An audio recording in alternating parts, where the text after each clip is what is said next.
ಸ್ನೇಹಿತರೆ ನಮಸ್ಕಾರ, ಹೇಗಿದ್ದೀರಾ ಎಲ್ಲರೂ?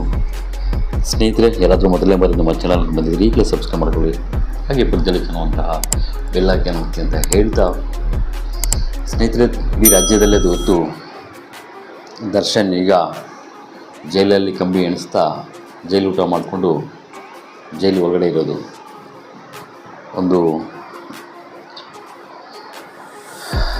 ರಾಜ್ಯದಲ್ಲಿ ಒಂದು ಒಳ್ಳೆ ಆಕ್ಟರ್ ಆಗಿ ಜನರಿಗೆ ಪರಿಚಯ ಆಗಿದ್ದ ದರ್ಶನ್ ಇವತ್ತು ಒಂದು ಮಹಿಳೆಗೋಸ್ಕರ ಯಾರೋ ಮೆಸೇಜ್ಗಳಾಗ್ತಾ ಇದ್ದ, ಏನೋ ಚಾಟ್ಸ್ ಮಾಡ್ತಿದ್ದ ಕೆಟ್ಟದಾಗಿ ಅಂತ ಹೇಳಿ ಯೋಚನೆ ಮಾಡದೆ ಒಂದು ಸಮಾಜಕ್ಕೆ ಸಂದೇಶ ಕೊಡಬೇಕು. ಬೇರೆ ಯಾರಾದರೂ ಯುವಕರು ತಪ್ಪು ಮಾಡ್ತಿದ್ರೆ ಅವ್ರಿಗೆ ಒಂದು ಸಂದೇಶ ಮಾಡೋ ರೀತಿಯಲ್ಲಿ ಒಬ್ಬ ನಾಯಕ ಅನ್ನಿಸ್ಕೊಳ್ಳೋನು, ಒಬ್ಬ ನಟನೆ ಮಾಡಿ ಜನರಲ್ಲಿ ಹೆಸರು ಮಾಡಿರೋಂಥವರು ಯುವಕರಿಗೆ ಒಂದು ಒಳ್ಳೆಯ ಸಂದೇಶ ಕೊಡಬೇಕು. ಆ ಸಂದೇಶ ಇಡೀ ರಾಜ್ಯ ಅಲ್ಲ, ದೇಶ ನೋಡೋ ಥರ ಇರಬೇಕು. ಅದನ್ನು ಬಿಟ್ಟು ಈತಿನ ಒಂದು ದೊಡ್ಡ ತಪ್ಪು ಮಾಡಿ ಯಾರೋ ಒಬ್ಬ ಕಾನೂನು ರೀತಿಯಲ್ಲಿ ತಪ್ಪು ಮಾಡಿದ್ದೇನೆಂದರೆ ಕಾನೂನು ರೀತಿಯಲ್ಲಿ ಶಿಕ್ಷೆ ಕೊಡಬೇಕಾಗಿತ್ತು. ಒಂದು ಸ್ಟೇಷನು ಕಂಪ್ಲೇಂಟ್ ಕೋರ್ಟ್ ಕಚೇರಿಗೆ ಹೋಗಬೇಕಾಗಿತ್ತು, ಕಳಿಸ್ಬೇಕಾಗಿತ್ತು. ಅದನ್ನು ಬಿಟ್ಟು ತಾನೇ ಒಂದು ತನ್ನ ಮಾಡಿರುವಂತಹ ಒಂದು ಏನೋ ಒಂದು ತಪ್ಪನ್ನು ಶಿಕ್ಷೆ ರೀತಿಯಲ್ಲಿ ಕಾನೂನು ರೀತಿ ಒಪ್ಪಿಸದೆ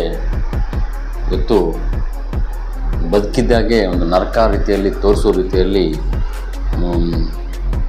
ತುಂಬ ಕೆಟ್ಟ ರೀತಿಯಲ್ಲಿ ನಡ್ಕೊಂಡು ಪ್ರಾಣ ತೆಗೆದಿರುವಂತಹ ದರ್ಶನ್ ಇವತ್ತು ಜೈಲಲ್ಲಿದ್ದಾನೆ ಅಂತ ಇಡೀ ರಾಜ್ಯ ಗೊತ್ತು. ಇಡೀ ರಾಜ್ಯನಿಗೆ ಈತನ ನಿಜ ರೂಪ ಗೊತ್ತಾಗಿದೆ. ಈತ ನಟನೆ ಮಾಡೋದ್ರಲ್ಲಿ ಮಾತ್ರ ಒಂದು ಒಳ್ಳೆಯ ಸ್ವಭಾವ ತೋರಿಸೋದು, ಅಂದರೆ ಡೈರೆಕ್ಟರ್ ಹೇಳೋ ರೀತಿಯಲ್ಲಿ ಕ್ಯಾರೆಕ್ಟರ್ ತೋರಿಸೋದು. ಆದರೆ ಈತನ ಗುಣಗಳು ಏನು, ನಿಜವಾದ ಈತನ ಗುಣ ಏನು ಅಂಥೇಳಿ ಈ ಕೃತಿಯಿಂದ ಗೊತ್ತಾಗಿದೆ ಅಂಥೇಳಿ ಎಲ್ಲರಿಗೂ ಗೊತ್ತಾಗಿದೆ. ಆದರೂ ನಮ್ಮ ಜನ ಯಾವ ರೀತಿಯ ಹುಚ್ಚರು ಅಂತ ಹೇಳಿದ್ರೆ ಆ ಹುಚ್ಚಕ್ಕೆ ಅಂಥವ್ರಿಗೆ ಬದಲಾವಣೆ ಮಾಡೋಕ್ಕೆ ಯಾರಿಂದನೂ ಸಾಧ್ಯ ಆಗಲ್ಲ ಅಂತ ಹೇಳ್ಬೋದು.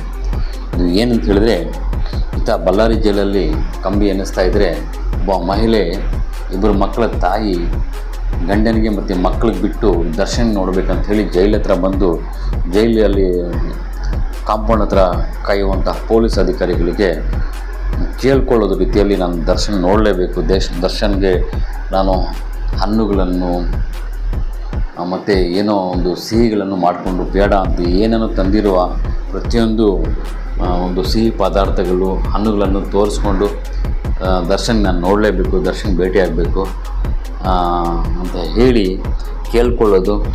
ನಾನು ದರ್ಶನ್ ಜೊತೆ ಈಕೆ ಹೇಳೋದೇನೆಂದರೆ, ದರ್ಶನ್ಗೆ ಇವಳು ಗಂಡ ಮತ್ತು ಇಬ್ಬರು ಮಕ್ಕಳಿಗೆ ಬಿಟ್ಟು ಗಂಡನಿಗೆ ಡೈವರ್ಸ್ ಕೊಟ್ಟು ಮದುವೆ ಆಗ್ತೀನಿ, ನಾನು ದರ್ಶನ್ ಜೊತೆನೇ ಇರ್ತೀನಿ, ದರ್ಶನ್ಗೆ ಮದುವೆ ಆಗ್ತೀನಿ ಅಂತ ಹೇಳ್ಕೊಂಡು ಪೊಲೀಸವ್ರಿಗೆ ಆ ಮೀಡಿಯಾದಲ್ಲಿ ನೇರವಾಗಿ ಮಾನ ಮರ್ಯಾದೆ ಇಲ್ಲದಂಗೆ ಹೇಳ್ಕೊತಾರೆ. ಅಂದರೆ ಒಬ್ಬ ಮಹಿಳೆ ಇವ್ರಿಗೆ ಯಾವ ರೀತಿ ಹುಚ್ಚು ಅನ್ನಬೇಕು ಇವ್ರಿಗೇನು ಅರ್ಥ ಆಗ್ತಿಲ್ಲ.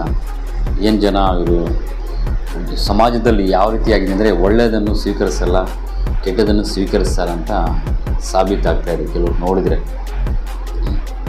ಈತ ಯಾವ ರೀತಿ ಎಷ್ಟು ಕ್ರೂರ ಮನುಷ್ಯ ಅಂಥೇಳಿ ರೇಣುಕಾಸ್ವಾಮಿ ಹತ್ಯೆಯಲ್ಲಿ ದೃಢೀಕರ ಆಗಿದೆ. ಈತನ ನಿಜವಾದ ಸ್ವಭಾವ ಯಾವ ರೀತಿ, ಇವನು ಕುಡಿದರೆ ಮನುಷ್ಯನೇ ಅಲ್ಲ ಅನ್ನೋ ರೀತಿಯಲ್ಲಿ ಇವನ ಸ್ವಭಾವ ಗೊತ್ತಿದ್ದರೂ ಪ್ರತಿನಿತ್ಯ ಮೀಡಿಯಾದವರು ಇವನ ಬಗ್ಗೆ ಇವನ ನಿಜ ರೂಪ ಸ್ವಭಾವ ತೋರಿಸುತ್ತಾ ಇದ್ದಾರೆ. ಆದ್ರೂ ಅದನ್ನು ಮಾನ ಮರ್ಯಾದೆ ಇಲ್ಲದೆ ಒಬ್ಬ ಮಹಿಳೆ ಬಂದು ಜೈಲ್ ಹತ್ರ, ಅದು ಇಬ್ಬರು ಮಕ್ಕಳ ತಾಯಿ ಗಂಡನಿಗೂ ಮಕ್ಕಳು ಬಿಟ್ಟು ಈತನ ನೋಡಬೇಕು, ಈತನಿಗೆ ಮದುವೆ ಆಗ್ತಾರೆ ಅಂತ ಹೇಳ್ಕೊಳ್ತಾರಂದರೆ ನಮ್ಮ ರಾಜ್ಯದ ಜನರಿಗೆ ಇಂಥ ಮಹಿಳೆಯರು ಇರೋದರಿಂದ ಯಾವ ರೀತಿಯ ಹೇಳಿಕೆ ಕೊಡಬೇಕು ಅರ್ಥ ಆಗ್ತಿಲ್ಲ. ಅದಕ್ಕೋಸ್ಕರ ಈ ಹೆಣ್ಮಕ್ಳು ಮನೆಗಳಲ್ಲಿರೋರಿಗೆ ಈ ರೀತಿಯ ಹುಚ್ಚು ಒಂದು ಅಭಿಮಾನ ಇರೋರಿಗೆ ಸ್ವಲ್ಪ ಕಂಟ್ರೋಲ್ ಮಾಡಿ ಪುರುಷರು ಅಂತ ಹೇಳೋಕ್ಕೆ ಈ ಸುದ್ದಿ ಮಾಡಿದ್ದೀನಿ. ಈ ಮಹಿಳೆಯರ ಹುಚ್ಚು, ಕೆಲವು ಮಹಿಳೆಯರ ಹುಚ್ಚು ಹೇಗಿರುತ್ತೆ ಅಂದರೆ ಅದನ್ನು ಯಾವುದಕ್ಕೂ ಹೋಲಿಕೆ ಮಾಡೋಕ್ಕಾಗಲ್ಲ, ಅಷ್ಟು ಹುಚ್ಚು ಇರುತ್ತೆ. ಅಥವಾ ನೋಡಿಕೊಂಡು ಯಾವುದೇ ಒಂದು ಅಭಿಮಾನ ಇದ್ದರೆ ಸೀರಿಯಲ್ ಅಭಿಮಾನ ಆಗ್ಬೋದು, ಚಿತ್ರಗಳ ಅಭಿಮಾನಿಗಳಾಗ್ಬೋದು, ಒಬ್ಬನಿಗೆ ತಲೆಗೆ ಹಾಕ್ಕೊಂಡು ಹುಚ್ಚರ ಥರ ಯೋಚನೆ ಮಾಡ್ಕೊಂಡಿರೋರಿಗೆ ಸ್ವಲ್ಪ ಅಡ್ಡಿ ಮಾಡಿ ಅಂತ ಹೇಳ್ತಾ ಈ ಸುದ್ದಿ ಮಾಡಿದ್ದೀನಿ. ಕೆಲವು ಹುಚ್ಚರು ಮಾಡೋ ಕೆಲಸಕ್ಕೆ ಒಳ್ಳೆಯ ಮಹಿಳೆಯರಿಗೂ ಕೆಟ್ಟ ಹೆಸರು ಬರುತ್ತೆ ಅಂತ ಹೇಳ್ತಾ ಈ ಸುದ್ದಿಯನ್ನು ನಿಮ್ಮ ಸ್ನೇಹಿತರಿಗೆಲ್ಲ ಶೇರ್ ಮಾಡಿ. ನಮಸ್ಕಾರ.